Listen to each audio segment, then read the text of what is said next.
Modern zoos will tell you they can keep almost anything. And for most animals, that's broadly true.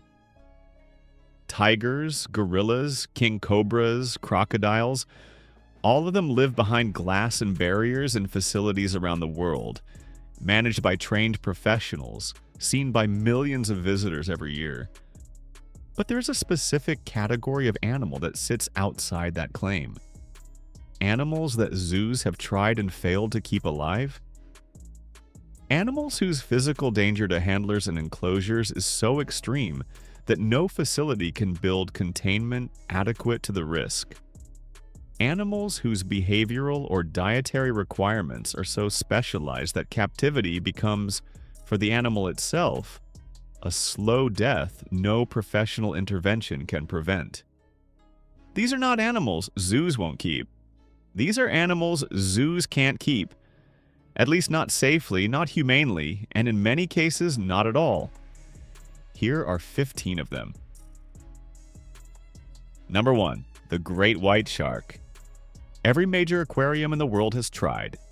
The Monterey Bay Aquarium alone has made multiple documented attempts, keeping juvenile great white sharks in enormous open ocean holding tanks under the most controlled conditions ever attempted for the species. Every attempt has failed. Great white sharks in captivity almost universally stop eating within days to weeks, begin running into the walls of their enclosures, and die. Typically within weeks of capture, occasionally within days. The current scientific understanding is that the species requires continuous forward movement to breathe, cannot tolerate the disorientation of enclosed spaces, and may be incapable of the kind of behavioral adjustment that allows other shark species to adapt to captivity. The longest any great white has survived in a controlled display setting was 198 days at the Monterey Bay Aquarium in 2004. It was released after showing signs of predatory behavior toward other fish in the tank. No facility in the world currently holds a great white shark on display. Number 2. The honey badger. The honey badger is not the largest or the physically most dangerous animal on this list. It is, however, by significant margin the most difficult animal that zoos have ever attempted to actually contain. Honey badgers have been documented escaping from enclosures that should be, by any reasonable engineering standard, escape-proof. They use rocks, branches, and accumulated debris as tools to climb. They dig through barriers other animals cannot penetrate. They have been documented unscrewing bolts, opening latches, and dismantling keeper-installed obstacle systems within hours of their installation. The Johannesburg Zoo's records of its honey badger, a famous individual named Stoffel, document an animal that escaped its enclosure repeatedly across years, using a new method each time, including fashioning a ladder from a rake handle left too close to the fence. Staff would redesign the enclosure. The honey badger would find a new solution within days. Zoos that do keep honey badgers invest enormous resources in enclosure design, and even then report regular escape attempts. The combination of raw determination, problem-solving intelligence, and near-total physical fearlessness makes the honey badger not simply dangerous, but fundamentally resistant to any containment it considers unsatisfactory. Number 3. The leopard seal. Leopard seals exist in approximately one zoo on Earth at any given time, and never for long. The species requires a specific temperature, salinity, and spatial conditions of Antarctic waters to remain healthy in captivity. Conditions that are functionally impossible to replicate at the scale a leopard seal actually needs. Individuals brought into captivity for veterinary rescue have survived for limited periods in research facilities, but no sustained healthy captive population exists anywhere in the world. Beyond the husbandry impossibility, the leopard seal is genuinely dangerous in ways most zoo seals are not. It is one of the apex predators of the Antarctic, capable of preying on other seal species and documented as an active threat to humans in the water. The combination of a 500-kilogram body, a jaw capable of generating extreme force, and a predatory instinct that has no natural fear of humans makes the animal essentially impossible to work with safely in the kind of close proximity keeper relationship that captive husbandry requires. Number 4. The blue-ringed octopus. The blue-ringed octopus is the size of a golf ball and carries enough tetrodotoxin in a single bite to kill an adult human in under an hour, with no anti-venom available anywhere in the world. Some aquariums do keep blue-ringed octopuses in small display tanks, but the species is so uniformly avoided by mainstream zoos and aquariums that it merits inclusion here on the basis of what working with it daily actually requires. Any routine maintenance of the tank, cleaning, feeding, health assessment, puts handlers within striking range of one of the most lethal animals by venom toxicity per body size on the planet. The octopus gives almost no visible warning before striking. Its rings only fully brighten after it has already decided to bite, meaning the one visual cue most people know about the animal appears at the same moment as the danger it signals rather than before it.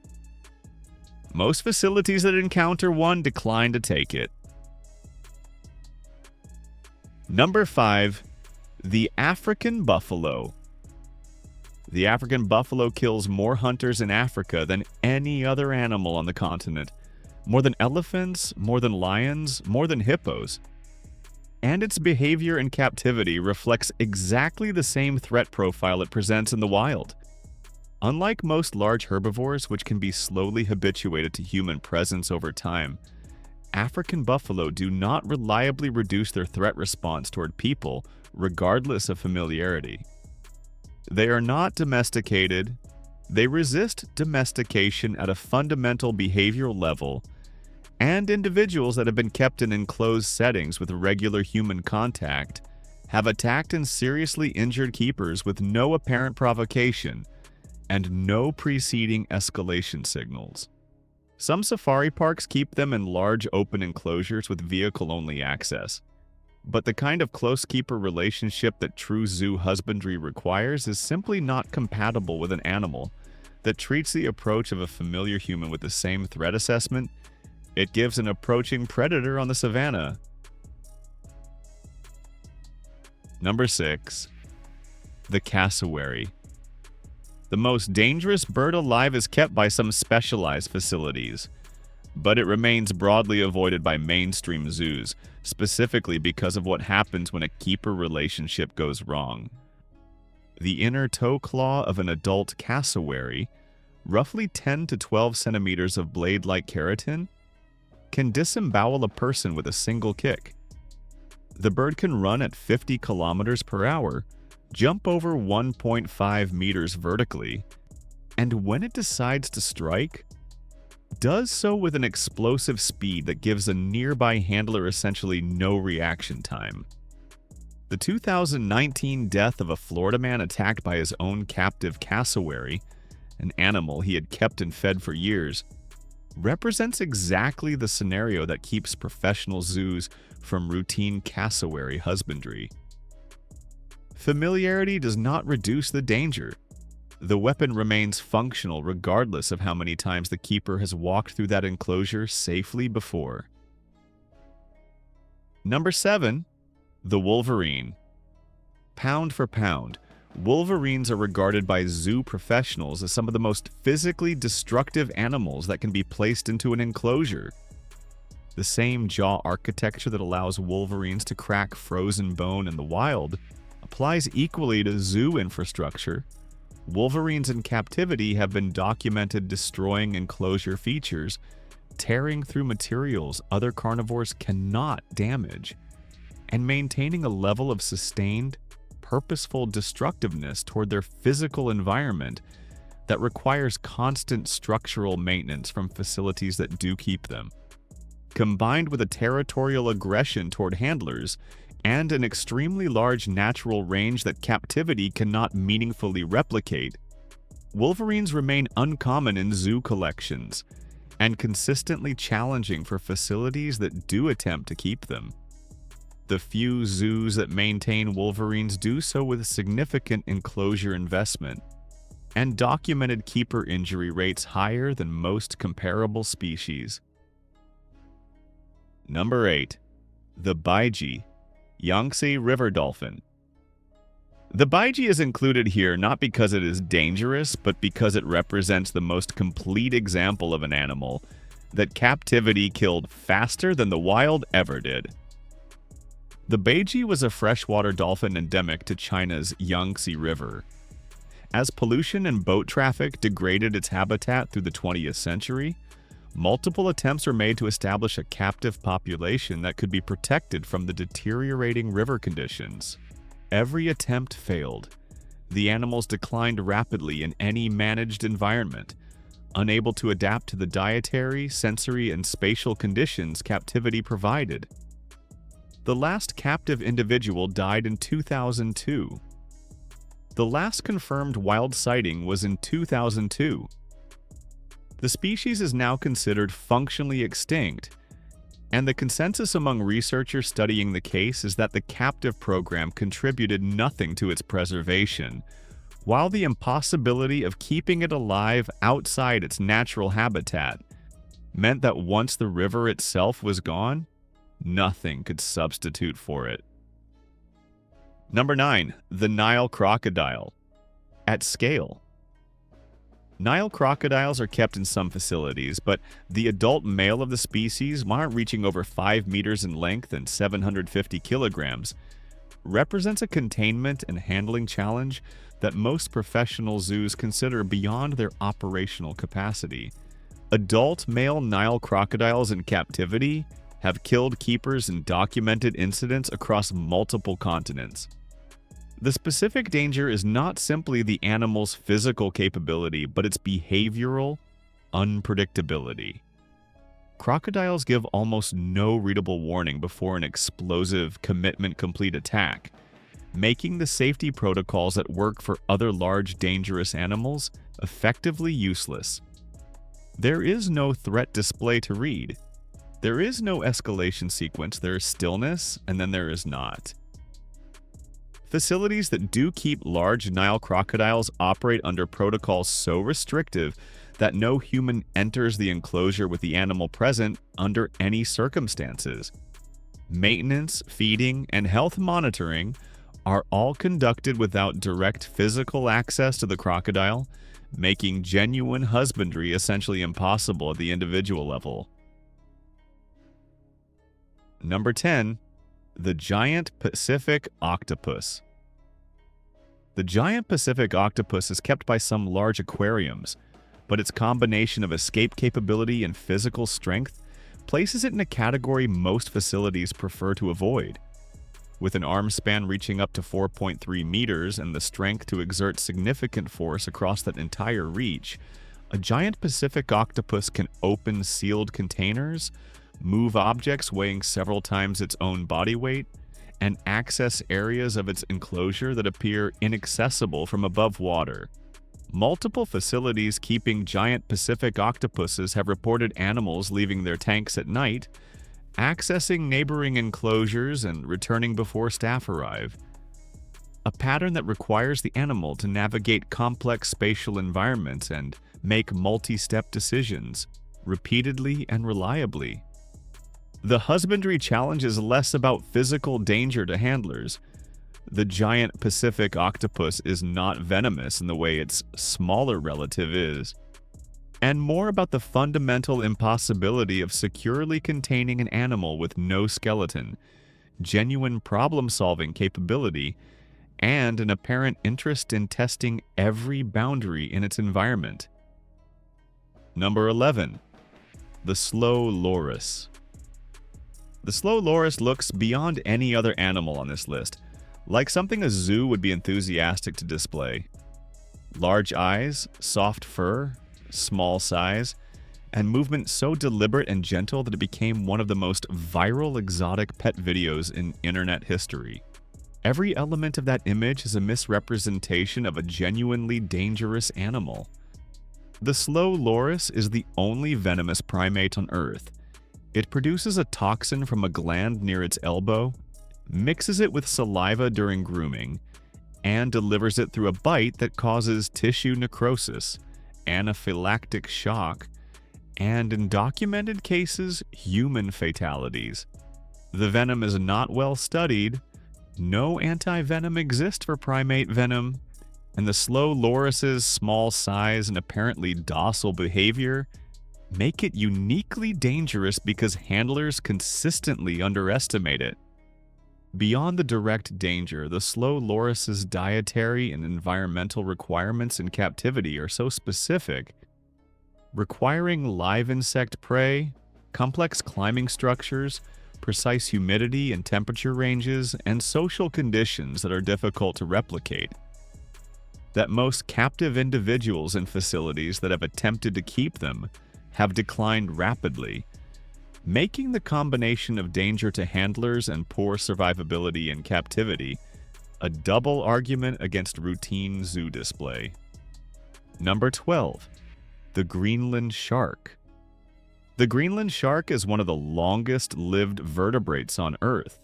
Individuals have been aged at over 400 years using radiocarbon dating of the islands. It is also one of the most completely impossible large marine animals to maintain in captivity. No aquarium has successfully kept a Greenland shark alive for any meaningful period.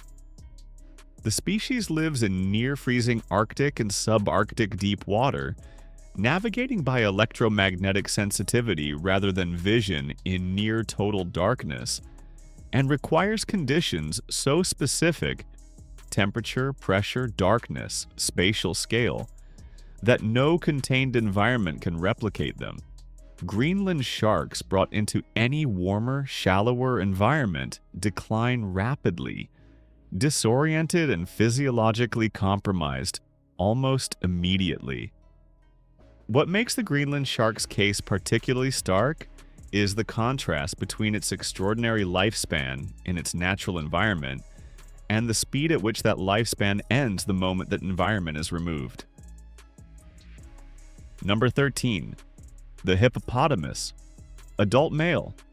Hippos are kept in zoos, and they have killed zookeepers.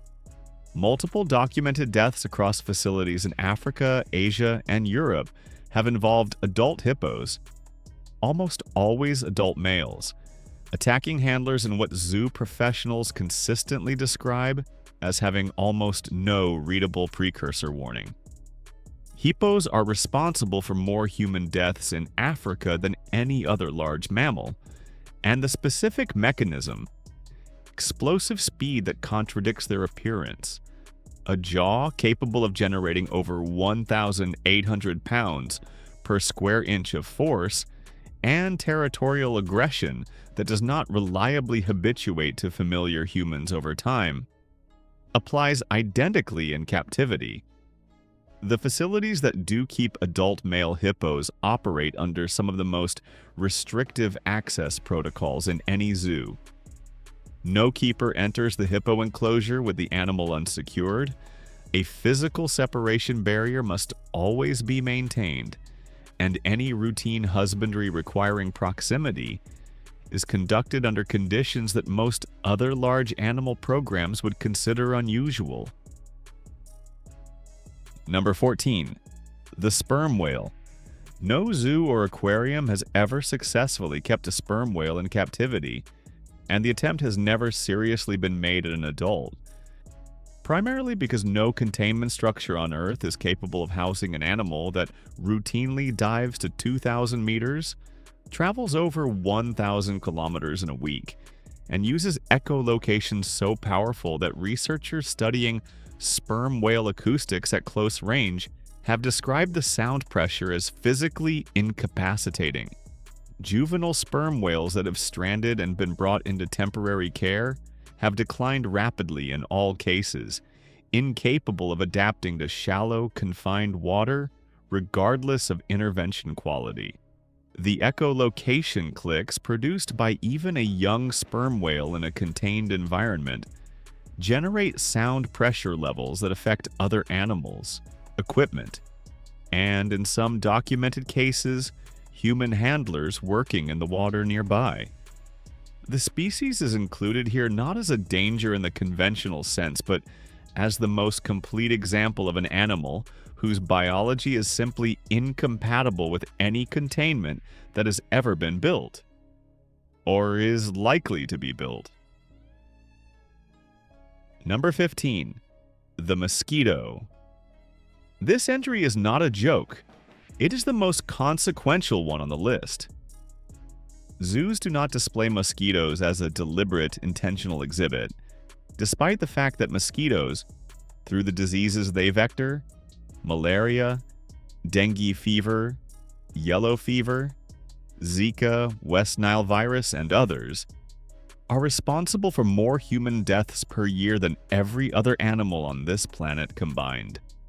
The World Health Organization estimates mosquito-borne disease kills over 700,000 people every year. No shark, no crocodile, no bear, no snake on any list like this comes remotely close to that number. The most dangerous animal in the world has never had a zoo exhibit because it is already everywhere. In every warm water body on every inhabited continent, already living alongside every visitor who ever walked through a zoo gate, already doing what it does at a scale that makes every other entry on this list look like a footnote. Here is the thread that connects this list, and it's more honest than the title might suggest. Most of these animals aren't avoided because zoos are afraid of them. They're avoided because the combination of what they need to survive and what they're capable of doing to the people trying to provide it creates a specific, documented, and sometimes irreversible problem. One that professional facilities, even well-funded ones with the best available expertise, have consistently found no clean solution to. The animal kingdom is not divided into safe and dangerous. It is divided into animals whose requirements captivity can meet and animals whose requirements it cannot. The 15 on this list sit firmly, and for very different reasons, on the wrong side of that line.